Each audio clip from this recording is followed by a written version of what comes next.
Денес сме во посета на градинката Мајски цвет на улица Римска во населбата Владо Тасевски, односно кај Млечен. Во оваа градинка се инвестираше во повеќе наврати за повеќе работи, па така променети се старите азбестни плочи на кровот со нова кровна површина, променете целосно подот во градинката, а со средства на градинката се и реконструирани целосно тоалетите во објектот, како и се набавени нов мебел и нови играчки за дечињата. Како што веќе и претходно информиравме, во рамки на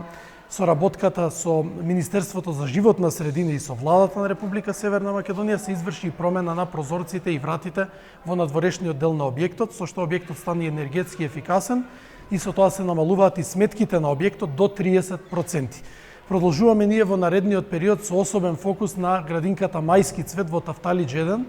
на улица Варшавска, каде што во првата фаза ќе бидат реконструирани целосно тоалетите, а потоа се влегува во промена на надворешната столарија, прозорци и врати, како и реконструкција на фасадата, а наредна година продолжуваме со уште повеќе активности во истата таа градинка, која што за жал беше запуштена долги години. Продолжуваме и понатаму во сите градинки, во сите населби рамномерно да вложуваме како општина.